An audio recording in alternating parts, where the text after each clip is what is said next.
Nunca pensé que un simple paseo con mi cámara podría hacerme tener miedo de estar dentro de mi propia casa. Siempre he sido un apasionado de la fotografía urbana. Tengo 34 años, vivo en Vigo, y los fines de semana suelo caminar por el centro tomando fotos, escenas cotidianas, edificios antiguos, detalles que generalmente pasan desapercibidos. Es casi terapéutico para mí. El último sábado salí de casa alrededor de las 15 con la cámara colgada al cuello, como siempre. Estaba nublado, pero la luz era suficientemente buena. Caminé sin rumbo fijo, pasando por la calle Príncipe, subiendo hasta la Porta do Sol, y de allí seguí hacia la zona vieja. Todo parecía absolutamente normal.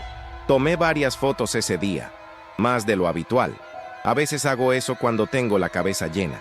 Regresé a casa ya al anochecer, cansado, y dejé la cámara a un lado mientras me duchaba y comía algo.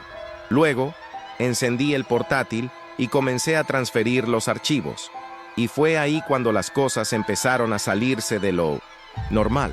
La primera imagen extraña fue una tomada en la Plaza de la Constitución. Había enfocado a un grupo de niños jugando con pompas de jabón, pero en la esquina derecha de la imagen, casi oculto detrás de un poste, había un hombre parado. No estaba haciendo nada, simplemente parado. Y lo más extraño, miraba directamente a la cámara. En ese momento pensé que era una coincidencia. Seguí mirando las otras imágenes, ahora con más atención, y fue cuando empecé a notar un patrón. Él aparecía en mi número 5, varias fotos, en diferentes lugares de la ciudad, a distintas distancias, pero siempre con la misma postura, parado, de pie, mirando fijamente hacia el lente. En una foto en la calle El Duayen, está detrás de un escaparate, casi imperceptible, reflejado en el vidrio. En otra, en el Calvario, aparece en la penumbra entre dos coches estacionados. Lo que me heló fue darme cuenta que en ningún momento vi a ese hombre personalmente, ni siquiera de reojo. Y mira que soy observador, especialmente cuando estoy fotografiando.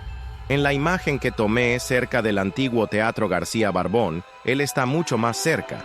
Es la primera vez que logro ver mejor su rostro, o al menos lo que debería ser un rostro, porque es difícil de explicar.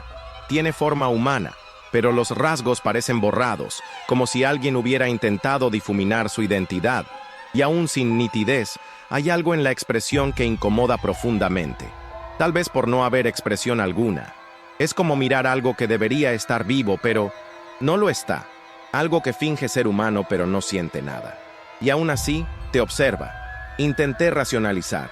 Quizás era alguien que me crucé en varios puntos y simplemente no me di cuenta. Vigo no es tan grande, pero ese pensamiento no duró mucho. Fui a revisar fotos de semanas anteriores para confirmar si era cosa de mi mente. Y ahí estaba él. En la carpeta del domingo pasado, cuando fui a fotografiar el mercado de Overbes, aparece en el reflejo de una ventana de autobús. En la imagen, estoy fotografiando al otro lado de la calle. Pero el reflejo muestra algo imposible. Él está al lado opuesto de la escena, en el mismo lugar donde yo estaba, como si estuviera en mi lugar. Solo me di cuenta después de mirar varias veces. Fue el primer momento en que pensé en borrar todo, pero aún no era lo peor.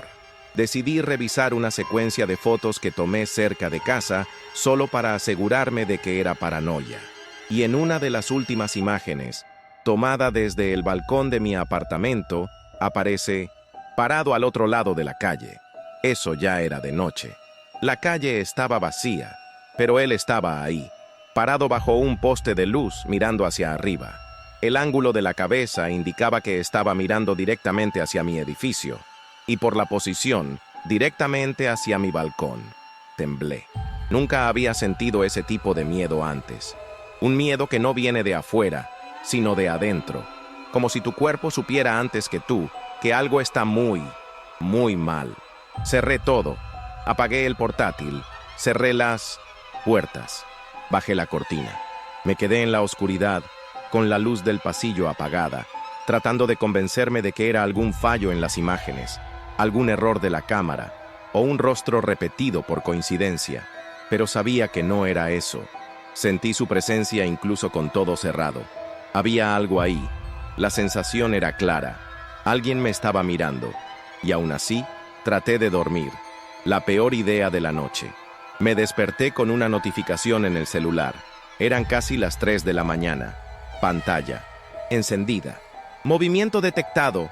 Cámara de seguridad. Nunca instalé ninguna cámara. Nunca autoricé nada así. Pero había una imagen. Mostraba un pasillo. Mi pasillo. Fuera de mi apartamento. No se veía mucho, excepto una sombra parada justo frente a mi puerta. Y era él. Reconocí la silueta.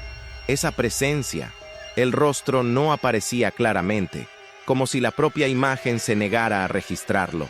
Borré todo del celular al instante, pero parecía inútil.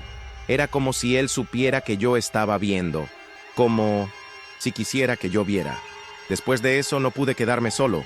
Pasé los últimos días en casa de un amigo y aún no he tenido valor de contar todo.